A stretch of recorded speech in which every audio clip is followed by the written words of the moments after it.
Masechet Betsa, résumé du Daf Tetvav. La Gemara ici continue à traiter la question de Kilaïm, mélange d'espèces de lin et de laine. Quand il s'agit d'un tissu épais et dur, on a dit que c'était permis.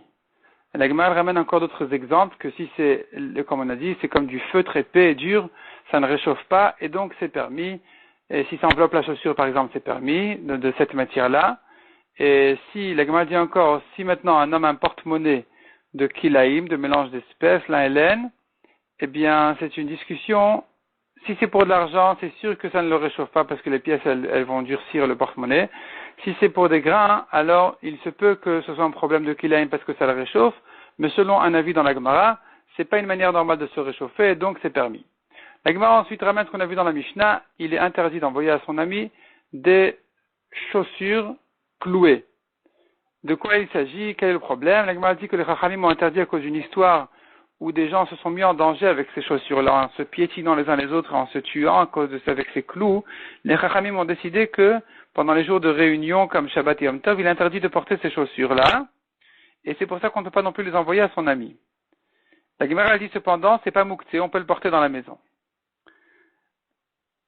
Une chaussure qui n'est pas cousue, on a terminé maintenant avec les chaussures clouées, sandales à Messoumar. On passe maintenant à une chaussure qui n'est pas cousue.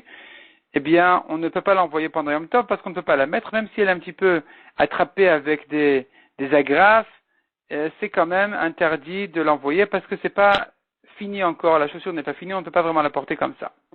Une chaussure blanche, interdit d'envoyer parce qu'elle n'est pas finie, selon Rabbi Yehuda, il faut encore la noircir. Si elle est noire, en principe, on peut l'envoyer, mais s'il faut encore la travailler, alors elle n'est pas finie, on ne peut pas l'envoyer comme ça. Alors, la Gemara raconte que Rav Shechet a permis aux Chachamim d'envoyer des tefilines à leurs amis pendant Yom Tov. Et Abaye lui a demandé, mais on ne peut pas les utiliser pendant Yom Tov. Et la Mishnah nous donne une règle. Toute chose que tu n'utilises pas Yom Tov, tu n'en profites pas pendant Yom Tov, tu ne peux pas l'envoyer à ton ami.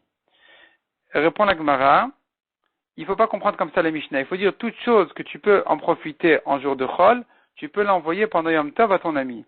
Donc les tefilines, on peut les envoyer. La Gemara donne encore une halakha sur les tefilines. Un homme qui était en chemin ou au Beth Midrash, vendredi après-midi, il avait les tefilines à sa tête et Shabbat est rentré.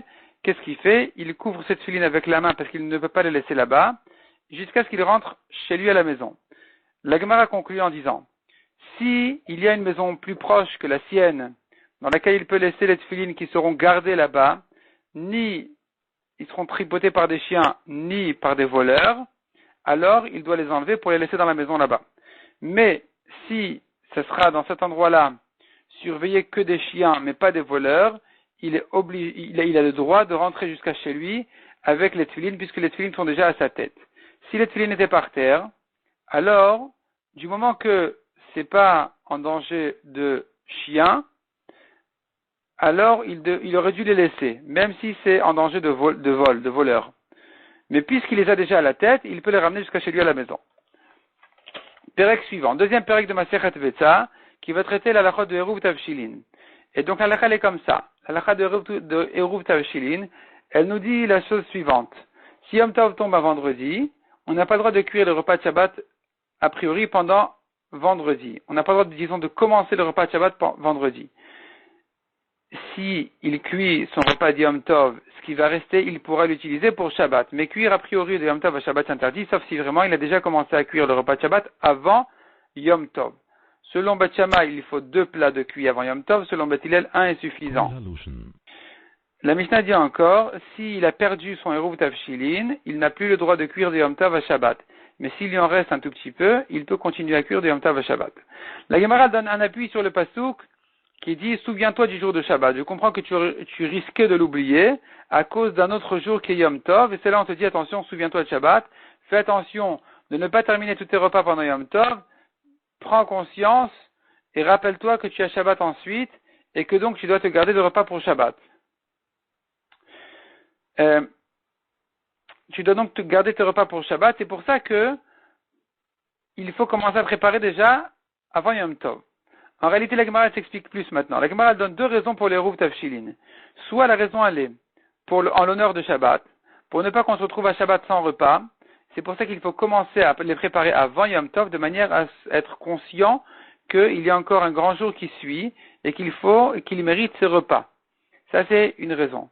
Deuxième raison, c'est de dire, l'intérêt, c'est plutôt pour Yom Tov que pour Shabbat. C'est que pour Yom Tov, on ne commence pas à passer la journée dans la cuisine à cuire ce repas de Shabbat.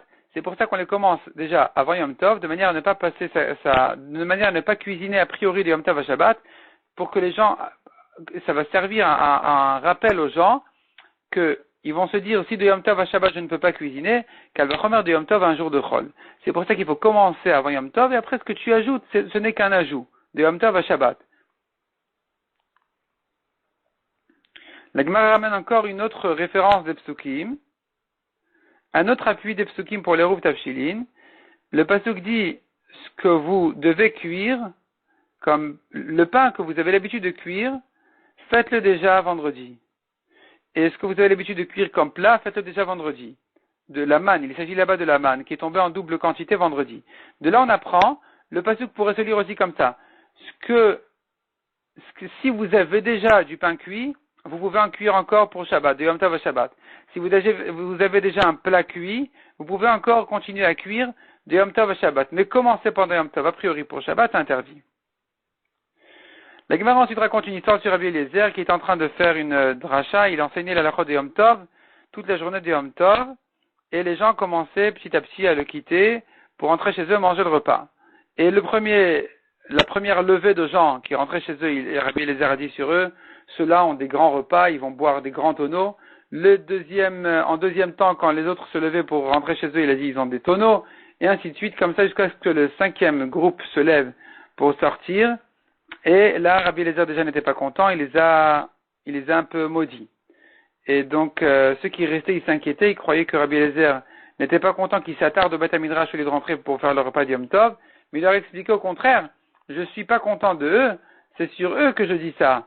Ceux qui se sont levés pour sortir, ils abandonnent la vie éternelle de la Torah, et de l'étude de la Torah, et ils vont s'occuper d'une vie temporaire, le repas de Yom Tov. La Gemara conclut en disant que Rabbi Eliezer, il pense que le repas de Yom Tov n'est pas obligatoire. Sachant qu'on a une contradiction dans les Psukim, si Yom Tov est réservé à Hachem ou à votre plaisir, comment on résout cette contradiction? Selon Rabbi Eliezer, soit tu consacres le jour de Yom Tov pour Hachem, soit pour ton plaisir. Rabbi Yoshua n'est pas d'accord avec ça, il dit tu fais moitié-moitié. Donc selon Rabbi Eliezer, le repas de Yom Tov n'est pas obligatoire, c'est pour ça qu'il en voulait aux gens qui se levaient, ils abandonnaient le cours de Torah pour aller manger leur repas de Yom Tov. Mais quand il a terminé son cours en fin de journée, avancé dans la journée plus avancée, il les a encouragés, il a encouragé ses élèves à se réjouir pour le repas de Yom Tov en leur disant, le pasuk qui dit allez manger des bons plats, buvez du bon vin et envoyer des repas à ceux qui n'en ont pas. La Gemara explique que c'est celui qui n'a pas fait Eruv Tavshilin ou celui qui ne pouvait pas faire Eruv Tavshilin, deux versions dans la Gemara. Et la joie d'Hachem va vous renforcer. La Gemara explique, ça veut dire, vous pouvez emprunter de l'argent pour les repas de Yom Tov et de Shabbat. La joie d'Hachem, elle va vous renforcer à rembourser ces repas. Ne vous inquiétez pas, faites-moi confiance, ça sera remboursé, ça sera payé. La Gemara ensuite termine en disant, quelqu'un qui veut ne pas avoir de problème avec ses biens, qu'il se fasse pas voler, qu'il se fasse pas attaquer, il a qu'à planter là-bas un arbre important qui s'appelle Hadar. Et cet arbre-là, il va faire que il y aura de la publicité que c'est lui le propriétaire, et donc les voleurs ne vont pas s'approcher de lui. Et cet arbre-là, il va faire que on ne va pas l'embêter, déjà une chose.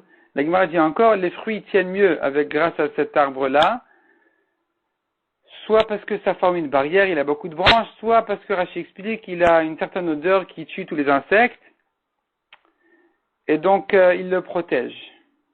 Il le protège. La Gemara ensuite va dire, la parnassa d'un homme est fixée de Rosh Hashanah Kippour pour toute l'année, à l'exception des dépenses pour Shabbat, pour Yom Tov, des dépenses pour ses enfants qui vont étudier la Torah. Là, un homme qui paye moins, il sera moins payé du ciel. Un homme qui ajoute pour ça, eh bien, on va lui ajouter du ciel. C'est en dehors de ce qui lui a été fixé pour sa parnassa. Et ça se prolonge encore dans le daf suivant. On va s'arrêter là pour le moment. Gmar Chatima Tova, une bonne et douce année à tout le monde.